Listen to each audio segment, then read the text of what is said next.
Olá, meu nome é Hugo Nascimento e nesse vídeo eu vou mostrar para vocês como obter o diagrama de estados de uma máquina a partir de uma aplicação desenvolvida em Ladder. O problema é, eu recebi um backup de uma máquina e essa máquina ela foi desenvolvida em Ladder, mas foi toda desenvolvida numa lógica de diagrama de estados e eu gostaria de visualizar o diagrama de estados dessa máquina. A planta que a gente vai trabalhar é essa planta aqui, a dosadora. Em especial, o diagrama de estados foi desenvolvido para essa primeira seção da máquina, que é a seção de dosagem. Então inclui o balde, o recipiente, entra aqui na esteira, vem até aqui essa balança, então tem esse sensor aqui de posicionamento do balde na balança. Tem um sensor analógico que diz qual é o peso do balde do componente dosado. Tem duas mangueiras que a gente pode dosar água. Cada mangueira tem uma válvula. Se as duas válvulas estiverem acionadas, ele vai dosar o que a gente chama de dosagem grossa. Se uma válvula estiver acionada, é aquela dosagem fina que a gente dá quando já está faltando um pouquinho para chegar no que foi setado na receita. Tem outra saída aqui, que é uma rosca transportadora que dosa o pó do gesso nesse balde. O backup que eu recebi foi no software do Codesys. Então, a rotina principal da máquina tem aqui, em True,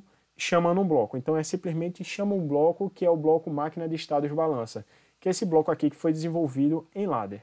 A primeira coisa que a gente tem que ver nesse bloco são as variáveis que foram criadas aqui para esse bloco.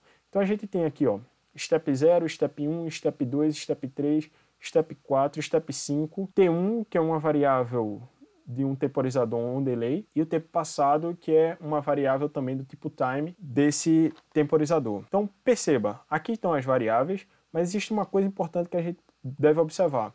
É que o step 0, ele já começa aqui, né, o initialization, ele já tem um valor aqui verdadeiro, ou seja, ele já começa em 1. Então vamos lá, vamos analisar o programa, que essa é a primeira coisa que a gente tem que fazer. Primeira network aqui tem um bloco chamado lintrafo, que é um bloco de escalonamento linear. Então ele lê um valor que está no endereço IW6, eu sei que esse valor IW6 é o valor da balança, está um valor entre 0 e 27.648, ele pega esse valor 27.648 e transforma ele no valor de 0 a 10 e armazena esse valor aqui na saída massa. Então aqui, ó, a máquina de estados, essa máquina aqui, a gente já viu que ele começa com estado 0 acionado. Aqui é uma típica formatação de uma aplicação desenvolvida com máquinas de estados. Por quê? Tem sempre aqui o estado anterior, tem uma condição de transição, o estado posterior e ele reseta o estado anterior. Então aqui a transição do estado 0 para o 1, então ele estava no estado 0, tem a condição de transição, ele seta o estado posterior, que é o estado 1, e reseta o estado 0. O Network 2 ele tem a mesma coisa, só que a condição de transição aqui é do estado 1 para o 2 e a condição de transição é ix 5.5. A outra network aqui, que é a Network 4, a diferença é que a condição de transição é uma comparação da variável massa. A variável massa é aquela variável lá da balança que a gente viu aqui no começo, ó,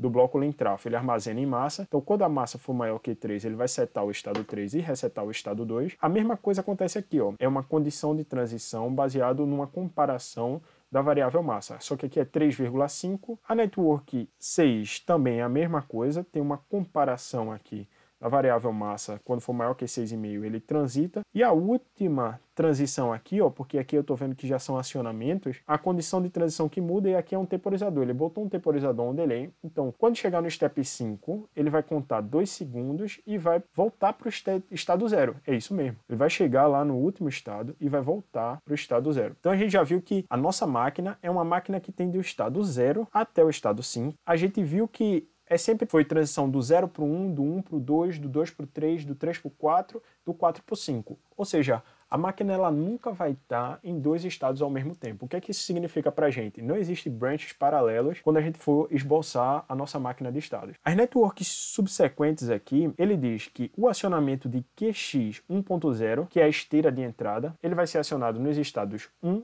e estado 5. O acionamento da esteira do misturador vai ser acionado apenas no estado 5. O acionamento da rosca transportadora, que é QX 0.0, apenas no estado 4. Da válvula 1 no step 2 e no step 3. Então, provavelmente isso aqui é a dosagem grossa, porque a gente tem aqui, ó, a válvula 2 também vai ser acionada no step 2. E aí, no step 3, só a válvula 2, só a válvula 1 vai ficar acionada. Com esses dados aqui, a gente já pode começar a esboçar o nosso diagrama de estados. Então, eu vou abrir aqui um software, que é o Draw.io, e nesse Draw.io eu vou esboçar o meu diagrama de estados. Eu já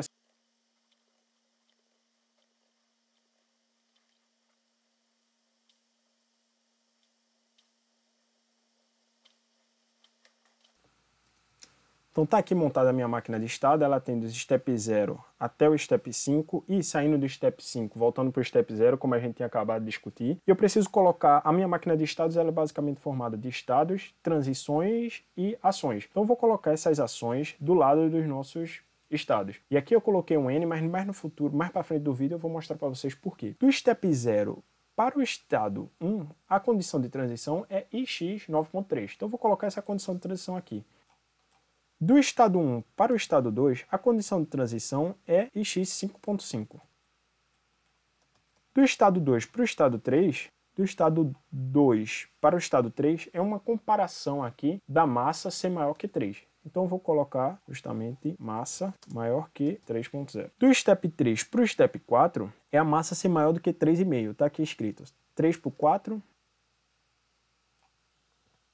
Do step 4 para o step 5, a condição de transição é a massa ser maior que 6,5. E do step 5 até o step 0, a condição de tempo, né? Então eu vou colocar aqui tempo maior que 2 segundos. A gente já colocou os estados, já colocou as transições, a única coisa que nos falta é colocar as ações. Como é que a gente coloca as ações? A gente vem nessa parte aqui do programa, que é a parte que diz, aqui acabou a parte das transições e começa a parte dos acionamentos. Então diz que QX 1.0 está acionado no step 1 e no step 5. Então eu vou botar aqui. Ele está acionado no step 1 e no step 5. Então eu venho aqui no step 5, colocar esse cara aqui também. QX 1.1 também está acionado no step 1 e no step 5. QX 1.2 está acionado apenas no estado 5. QX 0.0 está apenas acionado no step 4. Então eu vou colocar aqui uma outra ação. No estado 4, a válvula de água 1, que é QX 2.2, ela está acionada no step 2 e step 3. 2. E a válvula de água 2 está acionada no step 2. No step 2 aqui eu vou adicionar QX 2.3, que é... Então, a gente finalizou aqui a nossa máquina de estados e a gente já sabe qual é o comportamento dela. Então vamos lá, a entrada ix 9.3 é um botão, está no estado 0, pressionou o botão, ele vem para cá, aciona as esteiras de entrada e a esteira da balança, chegou em i5.5, que é o sensor de posicionamento do balde na posição de dosagem, ele vai começar a dosar, ele vai acionar Q2.2 e Q2.3, então esse Q2.2 e Q2.3 é o que caracteriza a dosagem grossa.